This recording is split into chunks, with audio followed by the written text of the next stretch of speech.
Ever imagine sleeping with your own upside-down nacho? Do you wish you could grab a long-haired Australian and drink alcohol from their body? Maybe you're more interested in sitting on your imaginary underworld apostate's face, or just stomp into the curb for writing such horrendous lines. Nachos go great with beer.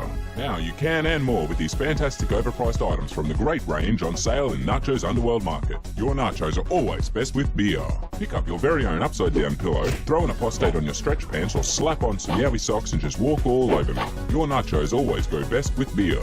So grab Australian mug, wrap your lips around it, and suck dry those glorious liquids. Everything in stock is limited because I get bored and change it up all the time, so get yours now. As always, ensure to thoroughly beer your nacho. Go to teesprings.com/store/nachos Underworld Market to grab your very own nacho now.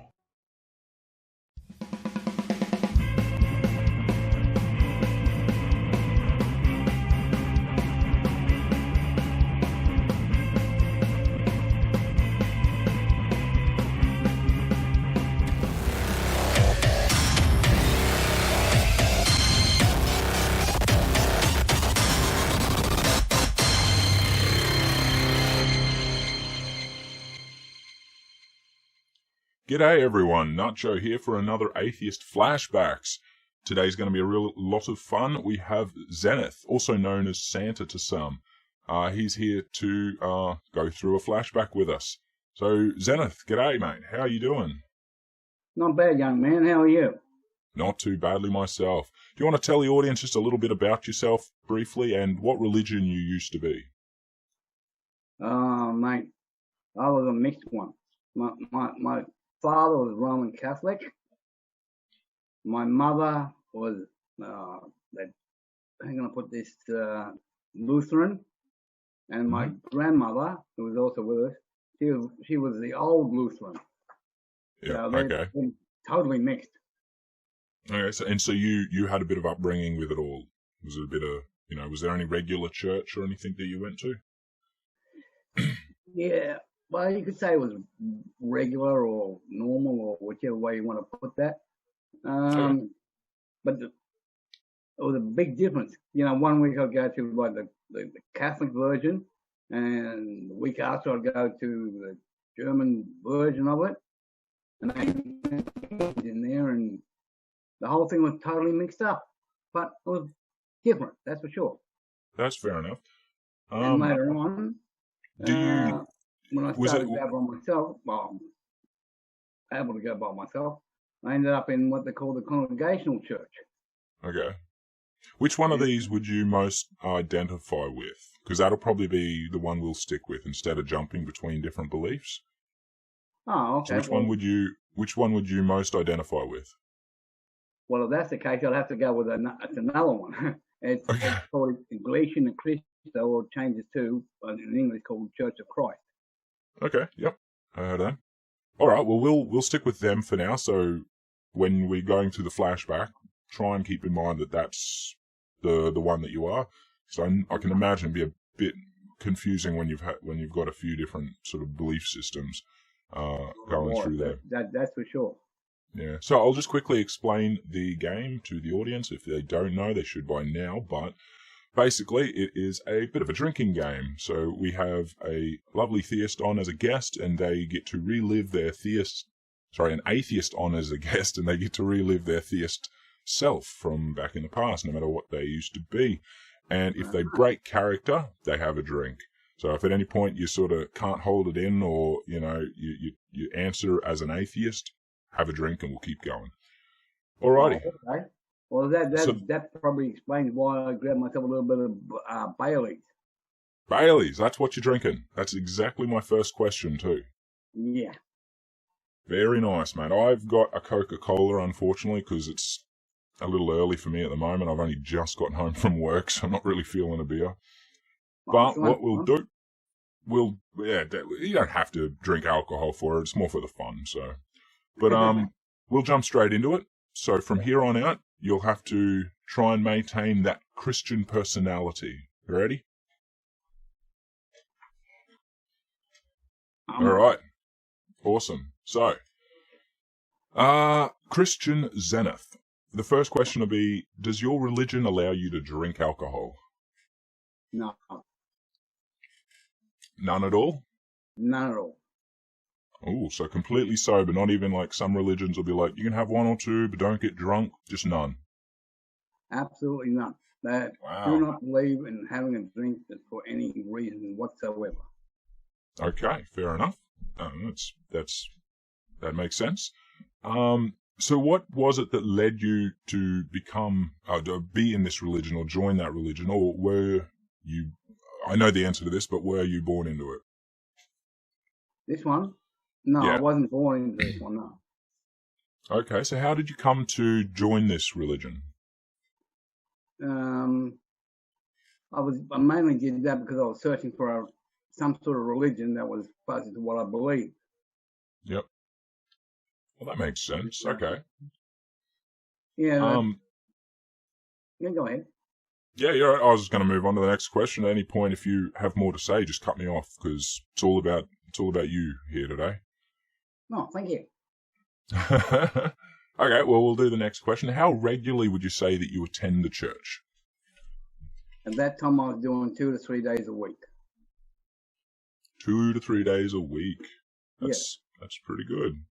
All right, and keep in mind we'll try and I won't call you on that, but we'll try and keep it as if it was present tense. Yes. So I know it's a bit of a wiggle in the mind to try and remember, but okay. So what would your favourite part of church or worship be? Favorite part. Favorite part. So like what would get you out of bed in the morning just for that part of worship? Like, that was a good part. We never had any morning services. They're all afternoon or night. So that's actually a good one, because as a JW we do I think it was Sunday morning when I was there service, and getting up in the morning is not my thing. Didn't like it for school, don't like it for work, don't like it for church. No. I can appreciate that. Yeah, it was good because they did have a service on in the morning, but you didn't have to attend because they always had 2 or 3 services on during the day, and we didn't have the afternoon one.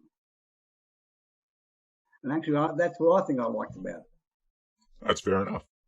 That's good as any other aspect. All right, so we're going to go into a little bit about what the actual beliefs are of your religion. So we'll sort of go in a bit of a chronological order-ish through the Bible. We'll start off, what would your religion believe as the beginning? So do they have much of a creation story? Is it a 6,000-year-old Earth? Well, they actually don't believe in that 6,000-year-old bit. No, they don't. Okay. Because so they're more actually in the Bible. Yeah. Genesis or anywhere does it actually use that number? That's correct. Absolutely. So okay, so they're not young Earth creationists. Do they have a particular creation story, or would you say it's pretty much like most Christian creation stories? Well, if I have to compare them, then I have to say no to that. No, they got this belief that God created the earth, man, blood, all the rest. Yes, but they also believe that it's man who keeps the free will, and it wasn't actually given by God; it was given by Satan to test God. So the free will itself was something that Satan gave to us in that test of God's authority and power. Yeah, it was given. It was given to man to question God. Yeah, gotcha. So we do have.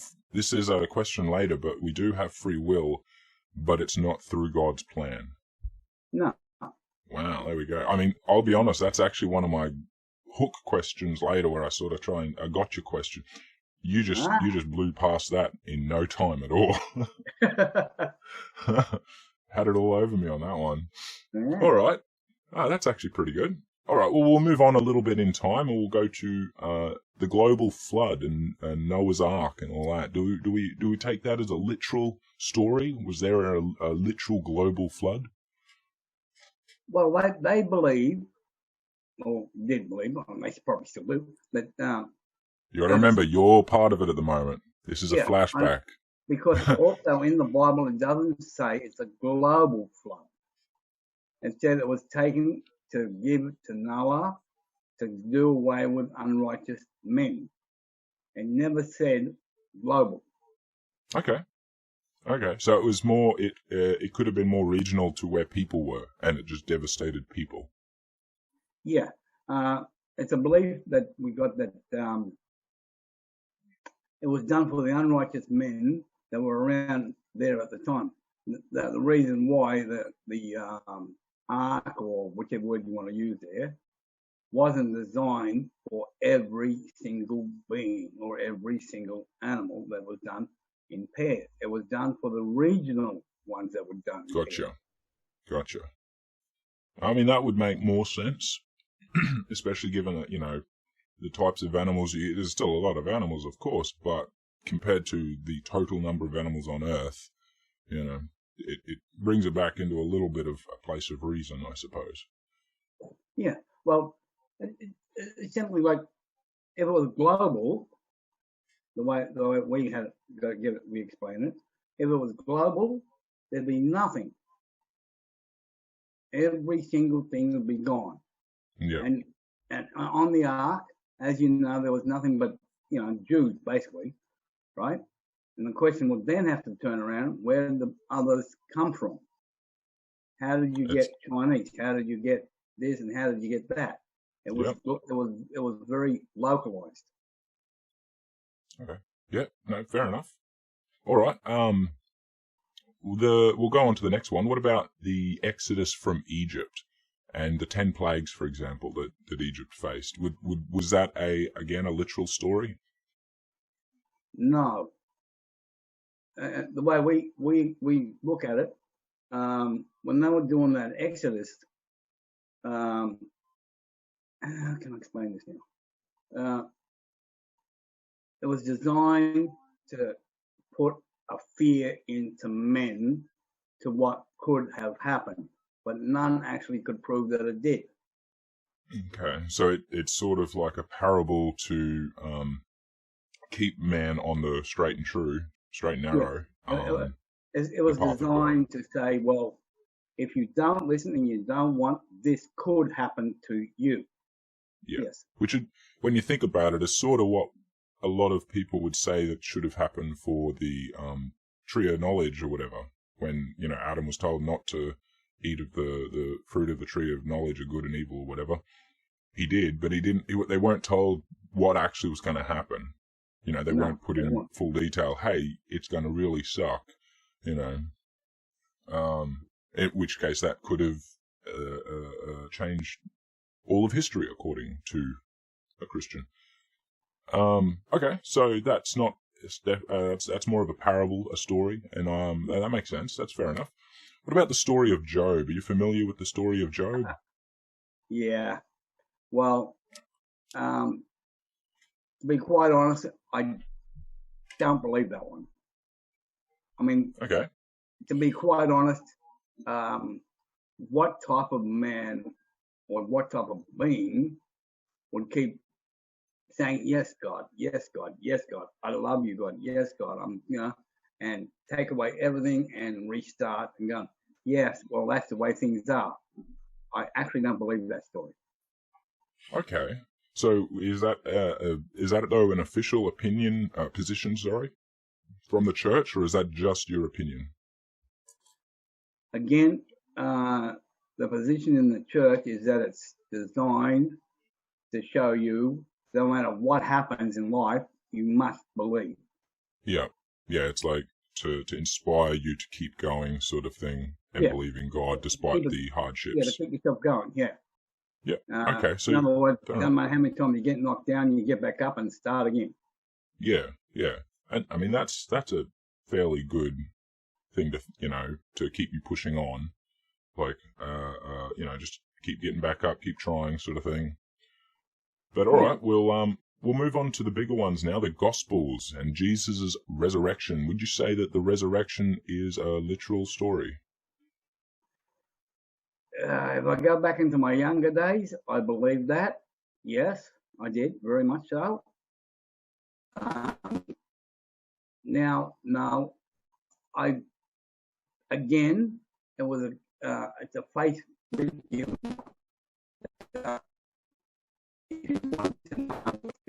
Hey Zenith, your audio was messing up a little bit there, and I missed what you said. I'm sorry. Can you just repeat yourself? Well, basically, it just simply means you must have faith, and to have faith in something that may not have actually happened the way it says. Okay. So it's possible that the resurrection is more of a story as well. Isn't that, though, the crux of the Christian belief? Yeah. Like, isn't that how we get saved, through his sacrifice? Yeah. Look, we don't believe that Jesus is a God. Okay. Jesus is simply a man, and as a man cannot do as it's written. That's fair enough. I mean, that's absolutely fair enough. Alrighty. The last one along these lines is the last book of the Bible, Revelations, and the apocalypse, the rapture. Is that something that is believed? Well, again, read it, and all I can work out onto that, should that be the case, there'll be no one left on this earth to worship God. What would God do then? Okay. So there's, is it that it's exaggerated, or is it more of a metaphorical parable? Yeah, it's more of a, again, to try and keep people in line, to get people to listen, you know? Yeah.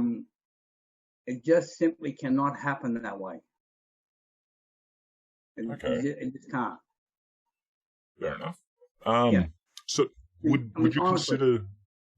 Yeah. Sorry. If I take it back to the stories, the way they're written, he tried floods. He's tried this. He's tried that. Now he's trying to say, you don't have nothing in life. You've got nothing in death. Once you're all gone, the kingdom of God's going to come and get you, and you're coming up to me. Okay, and that's fair enough. Unfortunately, who is this me? Well, at the moment, it's a good, honest Christian, isn't it? Yeah. and I actually believe, and I believed that for many, many, many years. Yeah. Oh well, I mean that's what you do. And I mean, I think a lot of us are been through that, you know. All right, so we'll. Oh wait, no, there was one last question actually I forgot to ask. One more? Would you say, well, on in regards to the Bible stories and stuff, would you say Jesus is a real person, or was a real person, or potentially a real person? As a man, may have existed. As is stated through the Bible, no. Okay. What about the apostles? His apostles, the ones that wrote the books that we read and that we find out about Jesus. Would you say that they were his contemporaries? Like, did they all sort of live at the same time? I tell you what. Again, when I was going through all the other stuff, I did actually believe that they were there at the same time. I don't believe that at all. No, well, that's all right. Remember, we're not asking about what you believe. We're asking about what you believe then, not now. Yeah. We'll come back to the now later. Okay. No. Yeah. Yeah, I did believe that, yes. Absolutely. Alrighty. Okay, so that was pretty much the last of the going through the books and stories of the Bible, whatever. So what, on more of a overall basis, thinking about your religion and the God that you worshipped, what would it take for your God to consider a person good or bad? Like, what would be the most unforgivable sin, for example? According to the Gospels, not loving God.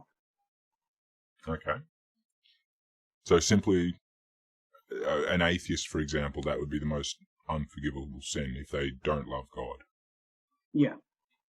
Okay, that's fair enough. There is actually a question there what their view on atheists are. So I take it they don't have a great view on atheists. Like, do they treat them well, or are they just ousted sort of thing? Well, to be quite honest, coming from Australia, those two words really didn't exist. What we had was just simply you go to church or you don't go to church. And if we didn't go to church, we stayed away from you. Okay. So would that be the same with like apostates? Like if you're somebody who actively speaks out against their church, would they just keep avoiding?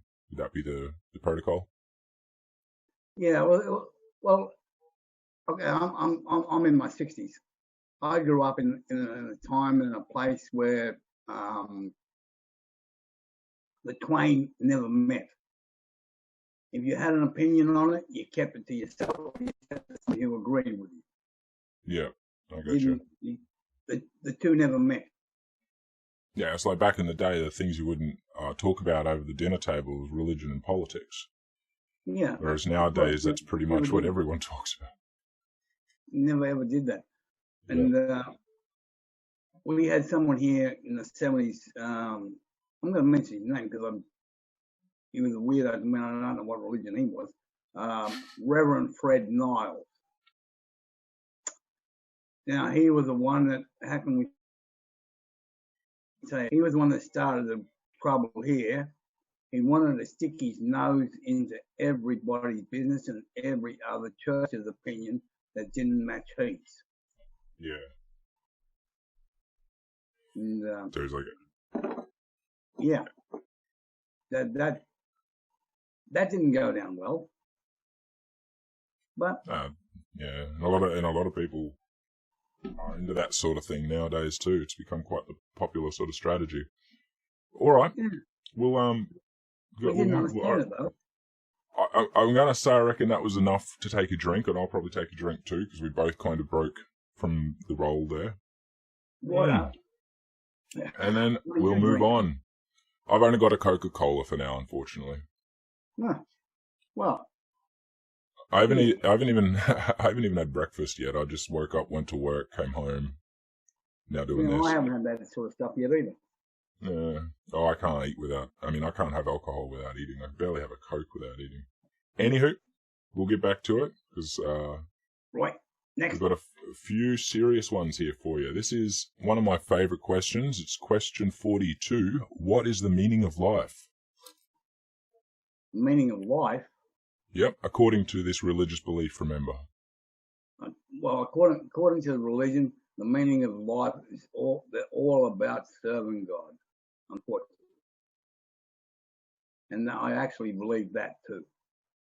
Okay. I spend a lot of time just, going to work, come home, pray.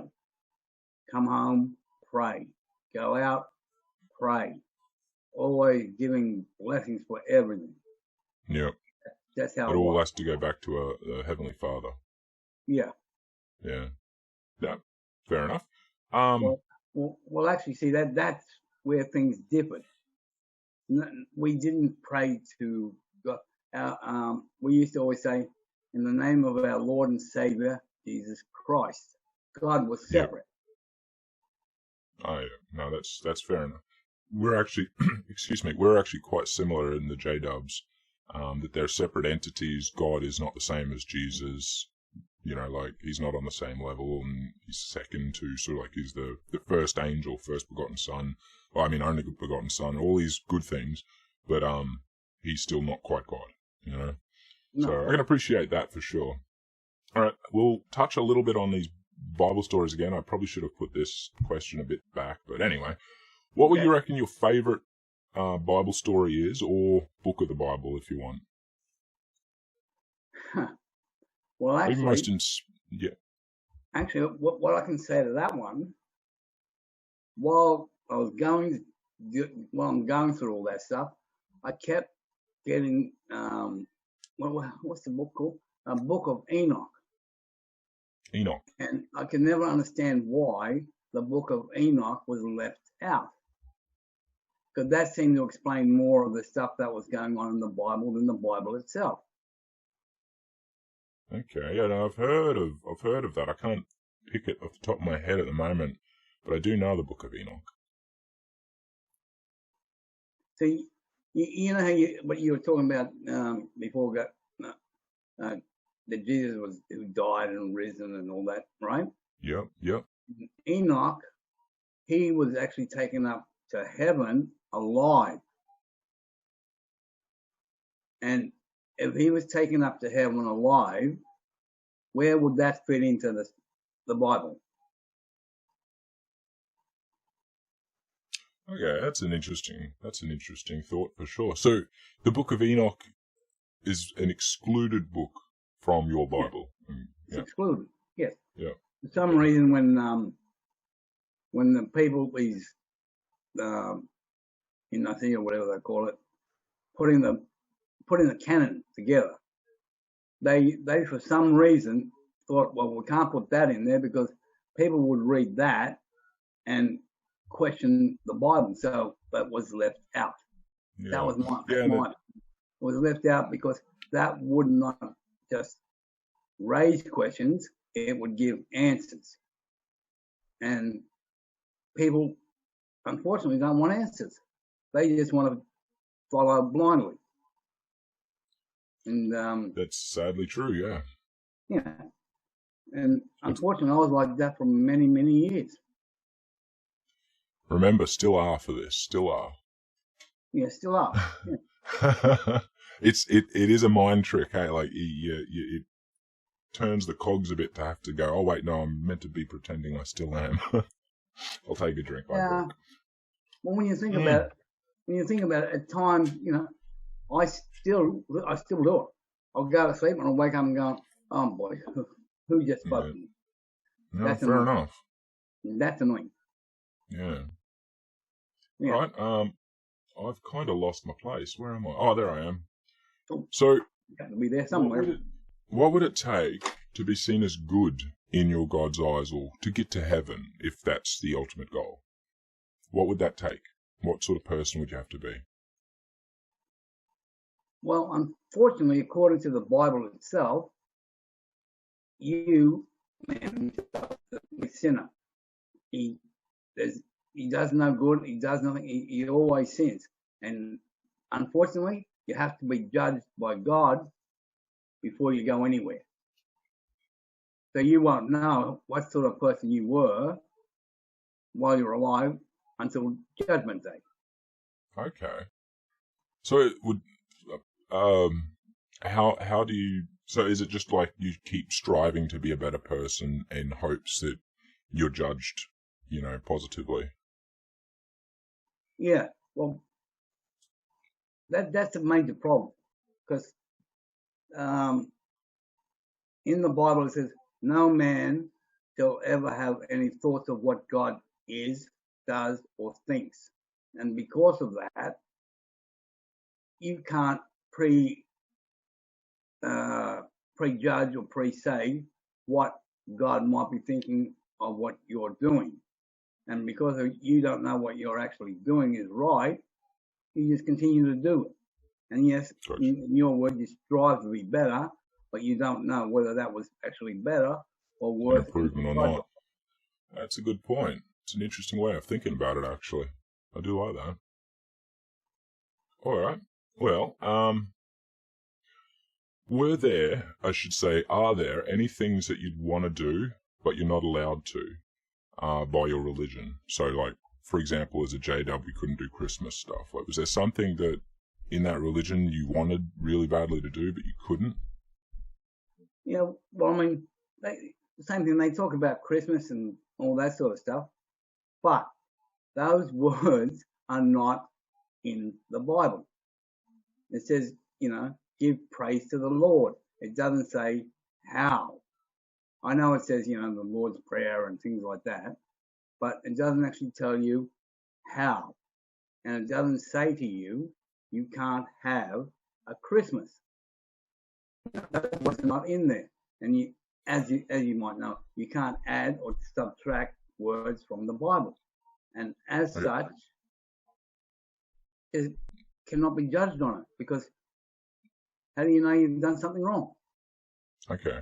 No, that's fair enough. Because I know you mentioned before that they couldn't do alcohol, for example. Were there any other things like that maybe, like you didn't have any desire to drink when they weren't letting you, or maybe watch a movie if there's R-rated movies you can't watch or something like that? Yeah. Anything like that where they would restrict your freedom, so to speak?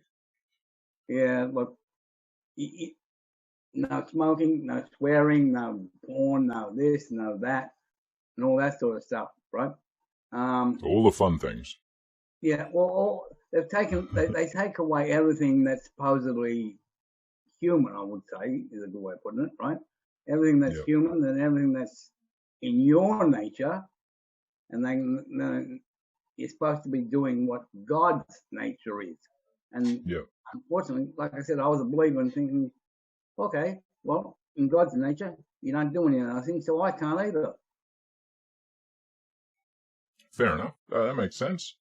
All right. Well, we'll go into something a bit different now. Is there any point that you felt doubt about your faith in God? And if so, what caused that? What caused that doubt? What caused that doubt? Yeah, if you've ever had doubt about God. Yeah, well, not really when I put that. I started to ask questions. And when no answer could be given, I started to doubt. If you understand what I mean? Yep. A lot of the time, and a curiosity, simply because you want to know, you desire to know the truth. You need like a natural desire to more understand. And more, and didn't matter how I asked it, didn't matter which question, how or what.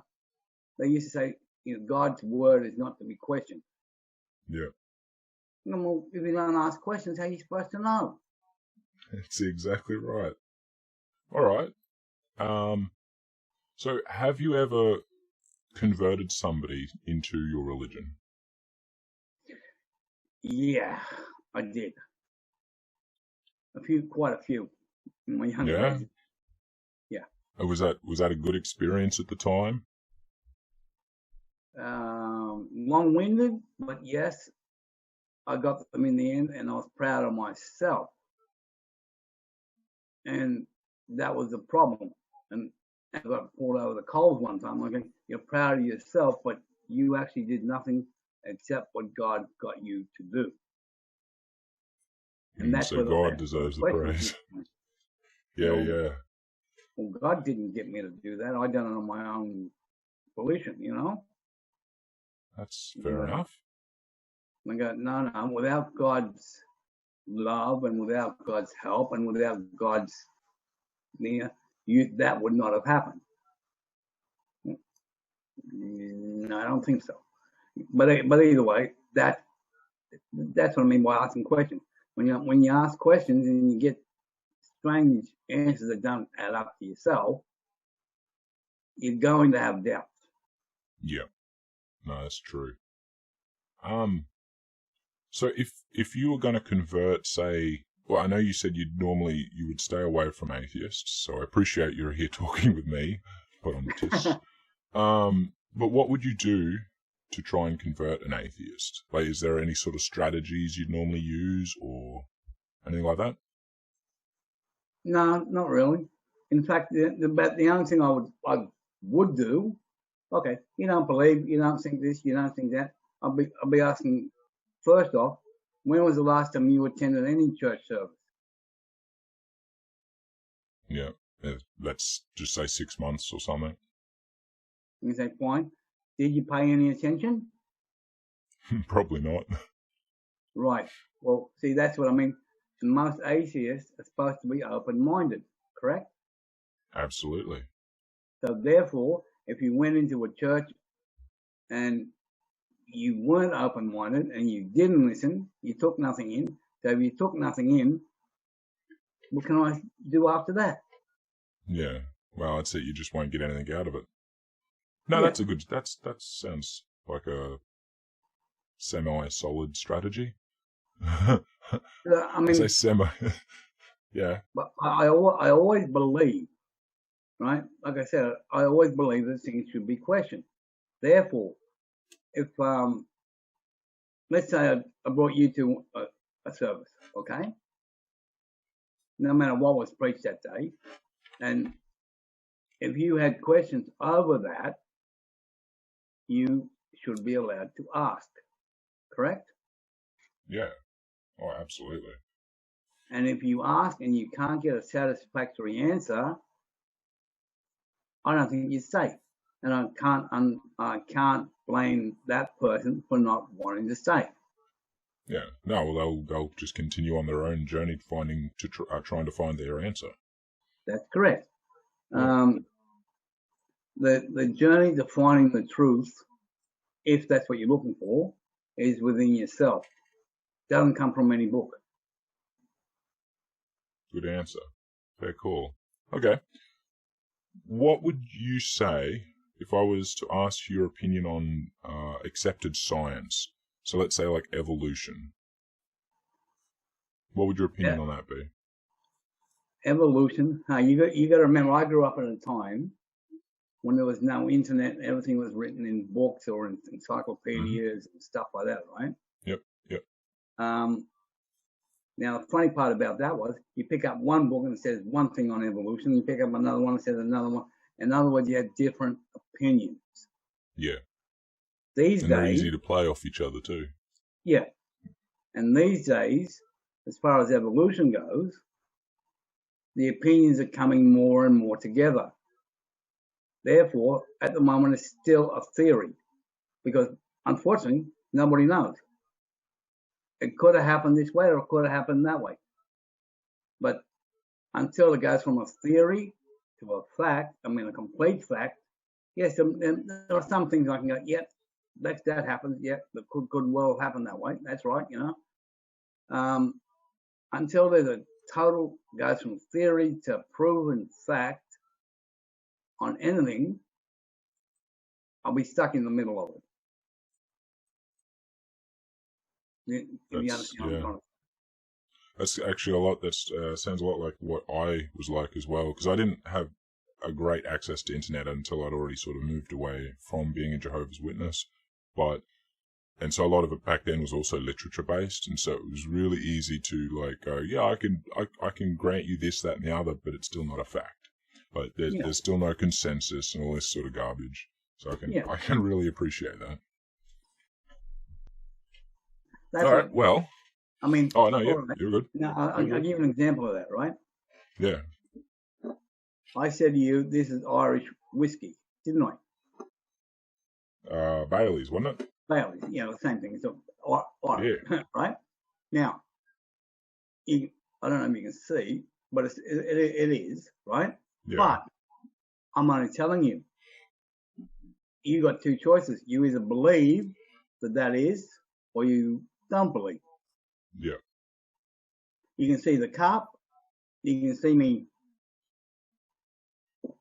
having a drink. Swigging. But you cannot say that you know what I'm drinking.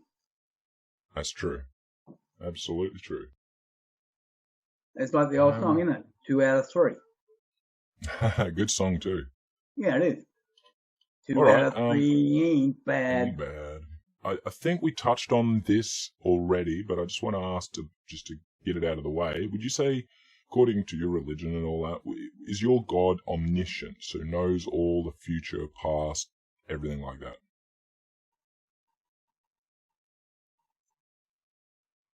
Well, again, if you read the Bible correctly, and actually, where is it? Where is it? Which thing is? Those words do not come out of God's mouth, and they do not come out of Jesus' mouth. They come out of the mouth of the apostles. Okay. So that's just sort of like their opinion, basically. Yeah.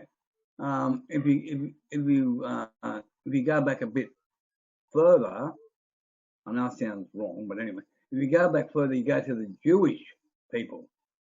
How many different Jewish faiths are there? I know there's a couple, different types. I always sort of just, they're not quite as diverse as Christianity, though, as far as I understand it. No, because they got a small book, haven't they? Yeah. That's if you're taking it just from the Torah, of course. Yeah. And but again, see, that's the whole point of the matter. Whether it's Old Testament, New, or together, okay. Mm-hmm. Even today, I'm always questioning why are all these other books left out, and who are these men that put the canon together? Got to have the final say in that's how things are. Yeah. Well, it's a good story to look into, actually, too. That was it like the early Catholics or whatever it was that put decided upon all the different books that are going to be officially canon and all that. Text. Yeah. Well. All right. Well, yeah. Things don't really change. I mean, the religion that you were in, okay. It comes down to when how can I put this? You believe what you were told. Yeah, and you believe how you were taught it. Yeah. Let me ask you: did you or did you not read the complete Bible from cover to cover? I still have my bookmark in my Bible where I'm up to, and I think I'm into like Numbers or somewhere there in the First Testament. But I never got through it all. I know I've read the Gospels as well at one point, but I'm cover to cover. I'm still on my way, and I kind of stopped. I don't know, 3 years ago now or whatever it was. 2 years ago now. Sorry. And I can tell you why that is, because there's a passage in the Bible that says, "How can one understand the scriptures if it has not been preached to you?" Yeah, I think I remember that one, actually. I don't remember where it is, but I remember hearing that. Because we sort of do the same thing. And that's where the problem is. Yeah. 99% of these religions go by that. They have not and never have read the Bible. And that is even for those who... 99% of the religions do not, and I'm going to repeat that one, do not believe the nastiness that their so-called God does. That's true too. They'll either blame it on something else or justify it. Yeah, and they can only justify it again from where they've been taught and what they've been brainwashed to believe.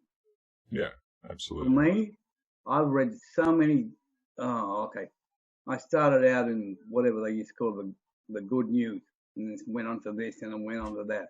I'm gonna have to stop you though, because we do have like literally only one or two more questions before I bring you out of the game, and so I'm just like, I know you're a bit eager to talk about the other experiences you've had too, and I'm like, but I want to keep you in this mode first. We're almost there. We're almost there. Go ahead. Okay, so pretty much, second or third last question. Do you have any opinions on politics that have been influenced by your current religion? Unfortunately, yeah. Our religion tells you what to vote and who to vote for. Okay. So, up until I started asking questions, I didn't really. I do now. I still ask when I shouldn't, but I can't have any sort of free thought on that one myself.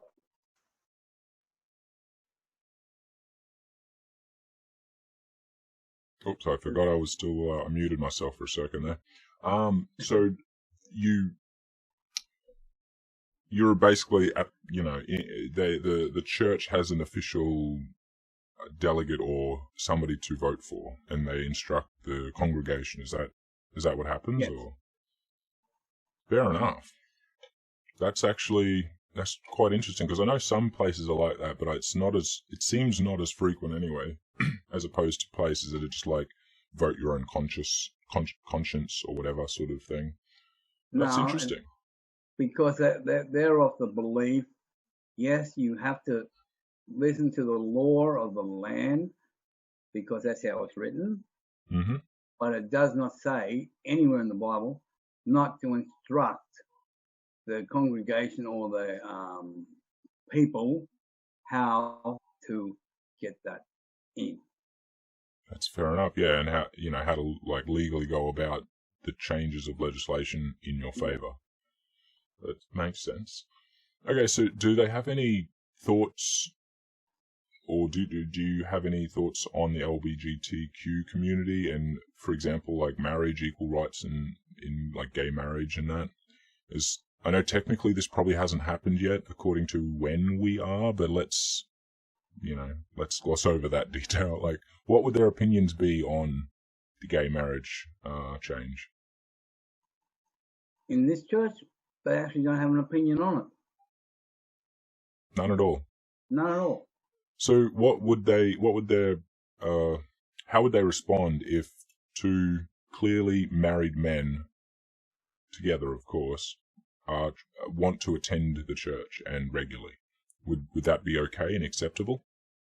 Yeah, they wouldn't have a problem with it. Fantastic. That's really good to know. Is this does this sort of go along with things like women's rights and the like ability to have an abortion? Do they have any opinions on that?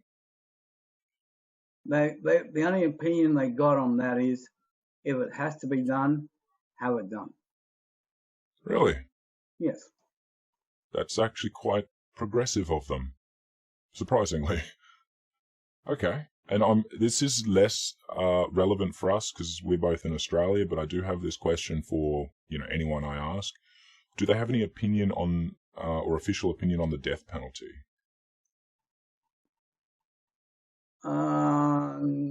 Not really. They're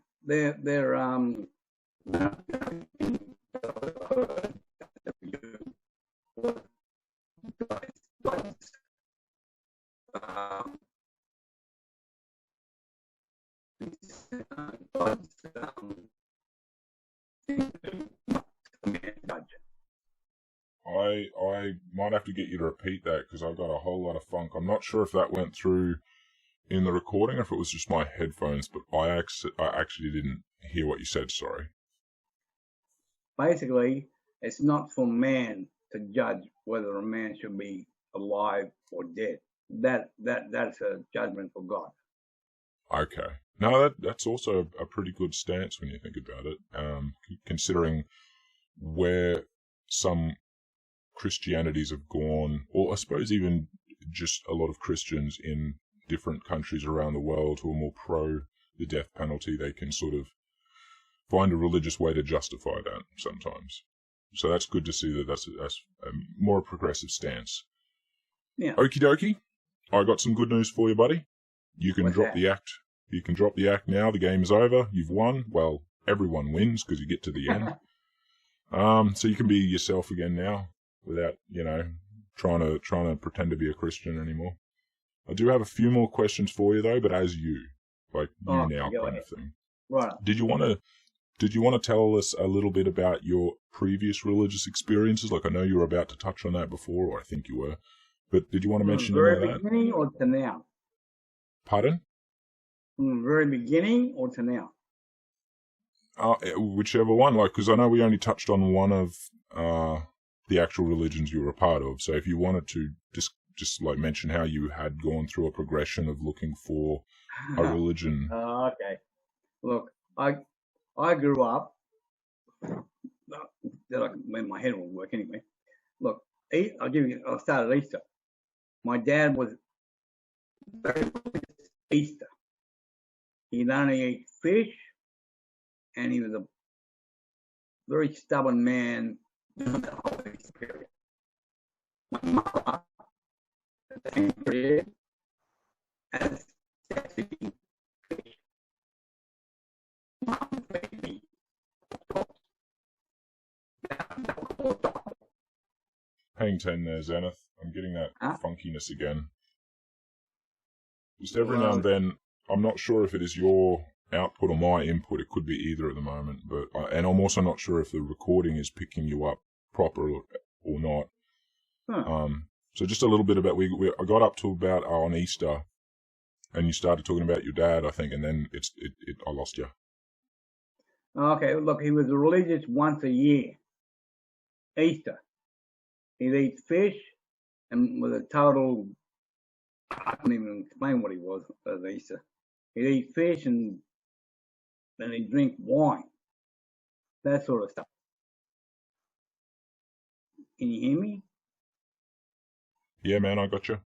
Okay. At the same time, in the same period, my mother would go, meaning me, you don't have to eat fish, and she'd cook me pork. And that would start a major row.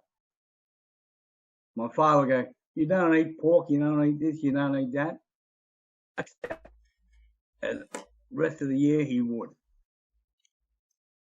Can you follow what I'm saying? Yeah, so that's religious sort of observance on Easter, yeah? Yeah. And the same with Christmas and all that sort of stuff. Because I've got to transfer on you. You're a little bit you got a bit of German, you know? We used to call it a Kranz. Every Christmas they'd have the 24 days of opening up the windows for a prayer that was accepted for what do you call it, for Christmas. That was fun. Yeah. Never heard of it outside of the family again. But anyway, like I said, one weekend we have to attend Dad's, I don't know, Catholic stuff or whatever that was. The other weekend we would go to a German Lutheran church because my grandmother didn't speak English.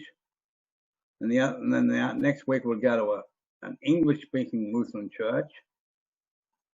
And it didn't matter which one. What I always thought was weird, every time you went out, you had to kiss the hand of the minister on the way out. Ugh. Yeah, that was, he got like that. Yeah, I've seen that kind of thing happen. Yeah. You say, hey, you want to kiss this? I got something weird. You wouldn't want to be the last person in line. Huh? You wouldn't want to be the last person in line, kissing the hand that's been slobbered on by like 200 other people, or however many in the congregation. Yeah, it'd work well these days, wouldn't it? Yeah, oh God. Get arrested for doing that these days. Especially when you went in there and go, hey man, I can kiss your hand. Oh, hang on a minute. You know? Yeah, you mind? Well, you're wearing a dress, aren't you? Come here. You know? But, oh God. Yeah, a lot of weird things, you know. And as a matter of fact, like, here's a good one. In the latest release, the girls, especially not so much in winter, they was like warm, put on the trench coats and stuff, you know. But in summer, 99% of them wear mini skirts. Oh, jeez, nice, fair call. Yeah. All right. I want to ask just a question about like looking back on who you used to be. Do you regret anything about who you were or what you did? Like as a religious person? I regret not being able to like grab one of these ministers or priests or whatever you want to call them and go, I want to know. I used to, every time I go, you know, can't question this, can't question that, I used to take it on face value. Mm. You know what I mean? I would have loved to have been able to just go, I'm talking to you, answer the question. You know what I mean? Just get an honest, straight answer out of them. Yeah. Well, look, when I was teaching, what do they call that? Sunday school, this particular service was about the Virgin Mary. And I was going through the literature on that, and I said to the men, I don't know if I can actually present that to kids. You know, and why is that? And I said, well, I mean, these kids are what, 7, 8 year old. I mean, for a start, they wouldn't even know what a virgin meant.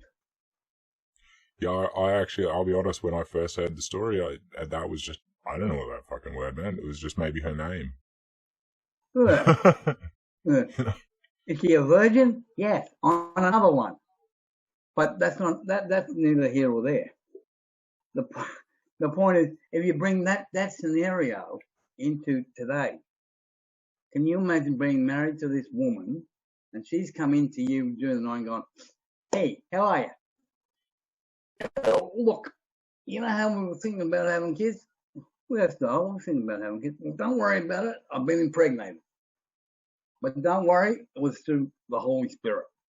Actually, no, it wasn't. It was a couple of these things coming down and talking in my ear, you know, and I'm pregnant. Yeah. What do you mean? Right. Yeah, you wouldn't get, like, nobody would believe that. Yeah, you couldn't pass that in the court. You know, yeah. And I used to ask him, what was his name? One of the head deacons or deacon thing, whatever it was, you know. And I said, I'm just sort of curious. You know, it's just the Bible that God turned up when man was most evil on earth and blah, blah, blah. And that sort of stuff, correct? And he went, yeah. And everything now than we were 2,000 years ago. And more evil now than we were then. Yeah. Yeah. And well, maybe. I said, no, not maybe. What I'm asking you is, why would that turn up then and not now? And I got the same answer. I mean, honestly, could you just think for a second? If Jesus were to turn up in today's society, what would happen to him? Oh, he wouldn't get far. He wouldn't get anywhere. No, He'd be looking and going, hey, he wouldn't want to show up in America, especially. You get thrown into jail before he even hits the land. In jail? I thought he ended up in one of those funny padded cells with his own, you know. Oh yeah, well, just as good, basically, in a cell one way or another. You know, like, as I put, or just killed. Yeah, something stupid. You say, "Hi, I'm God. I'm here to tell you about my life. What are you aiming that gun at?" Yes. You know what I mean? Yeah. It'll be some southern state, and they'll be like, "Are you taking the Lord's name in vain?" Yeah. You taking who? Oh, okay. You know, oh, here's a good one. That got me in trouble too. Something about every knee and every something or other will bow on the day of the Lord. You know. Mm-hmm. And I said, well, if he's such a loving God and a loving entity and a loving being, why do I got to bow? Yeah, why is there a subservience there when they're, you know, if it's meant to be loving? Yeah. It's not very loving to order everything to, you know, bow down to me. It's like, look, I love you, family, you're the best, but you all have to bow to me. Oh, yeah, like, that was the one that got me thrown out. Hang on. What was it? Love thy mother, love thy father, love thy children, blah, blah, blah. And then 2 or 3 passages later, here's what I got against you. You love your parents and you love your children more than you love me. Yeah, well, that, as you said earlier, it was the most unforgivable sin, wasn't it? To not love your God. Must he? He's a very jealous God. Yeah, but he's not supposed to have any emotion to do that. Well, he's meant to be all perfect and stuff. He shouldn't get jealous, but especially when he's telling us not to get all pissy about shit too. Yeah, don't do what I do. Do what I say. Tell you, and that's exactly. Or it'll all be right, man. You. I have one last question. What would you tell your old religious self, if you could, to lose your religion sooner, or just to to lose the belief in a god or a higher power, what would you have told yourself if you could have? Exactly what I said to you before. I would have said, come with me back into the church and listen again. Fair point. Fair point. Alrighty, man. In other words, I would have probably said to myself, you've lost your way, come on in and listen. You know? You just, see, what the one thing I've found with religion, doesn't matter which one you pick, okay? There is nothing new. And if you, like you're saying, they can pick and choose whatever wording you want in there to become into the situation that you said you can't do. Yeah, I think I follow you there. You didn't get that, did you? I was doing well until the last bit. It threw me. Yeah, and that is what religion does. Exactly what religion does. Very cool. All right, I like that. Alrighty, man. If you can't start them with brilliance, you baffle them with bullshit. Very cool. That's a good strategy. I try to do that, but I don't even do bullshit very good. Why not? Well, I'm gonna end it up and call it a show. Okay. That was a lot of fun, though. I hope you enjoyed it. Oh, I did. I hope you enjoyed it. I did. So thank you very much for coming on again, because I'm pretty sure I've had you on at some point, but that was the first Atheist Flashback. But do you want to tell everyone again who you are? This is the first time we've spoken. Oh, we've spoken before. You've even visited me, motherfucker. No, this. No, we haven't. Really? Yeah. Maybe not one-on-one, but I'm pretty sure I've been in a show you've been in. Like one of those. I had in once when I spoke to Neil. Oh, that might have been one. Yeah. That was, 2 years ago? Probably. Hey, I can tell you exactly what I'm doing right this second. Yeah. I'm getting people to believe in the now. Do you understand what I mean by that? Today. No, as in the now. The one life we have? No, what I'm trying to teach people, and they're not getting it. Let me ask you. Are we or do we live in the past?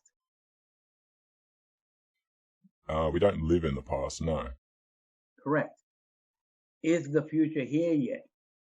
Never. Correct. So what do we live in? The present. No, we live in the now. Well, what would be the difference in definition between the two, in your opinion? The now is what you want to happen today.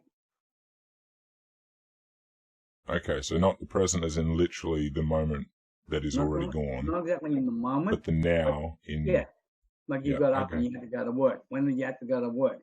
Now. You know what I mean? I get you. Yeah. And you got no idea how many people just can't get that. You know, well, yeah, a lot of people, especially with the lives that we live, we're always looking ahead or regretting behind.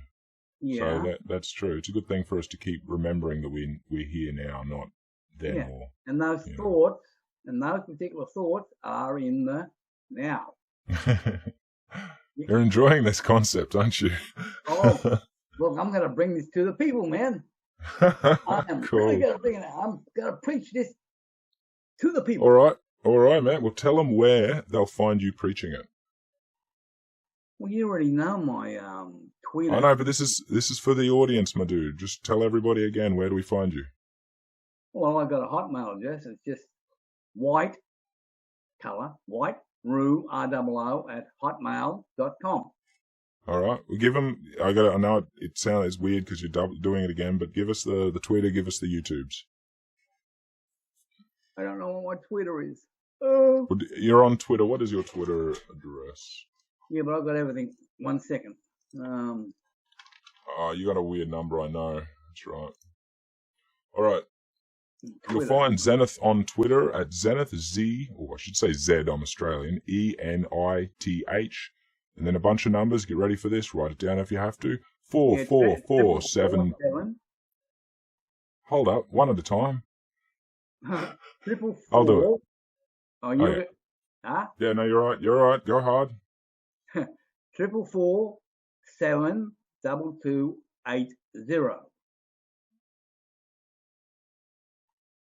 That's actually quite an ironic number. I'll tell you after the show why, but not yet. Okay. And that All right. Zenith.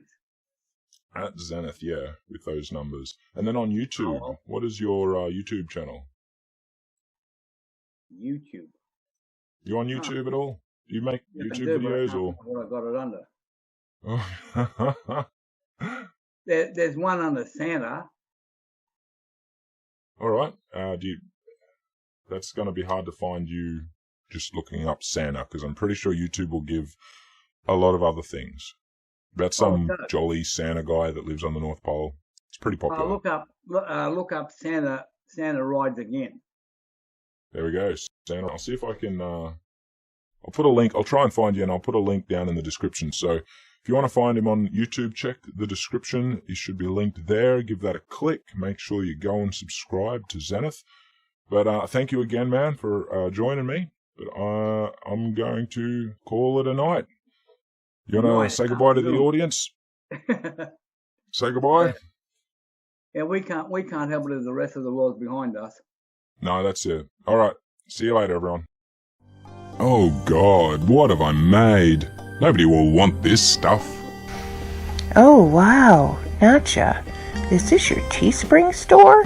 Yeah, I just threw some simple, silly designs together quick. It's nothing special, just some funny, overpriced things on Nacho's Underworld Market. Oh, look at this. This is super cool. You can get a hoodie and many other stylish shirts. Not just shirts, but some great Yowie design stretch pants too. And who wouldn't like an awesome coffee mug? Or an angry Nacho throw pillow for your couch. Everyone wants one of those. Payment online is the best way to pay you. Well, heck, Jen, thanks. Here's all your awesome Nacho merch. Check out Nacho's Underworld Market on Teespring today. NotJah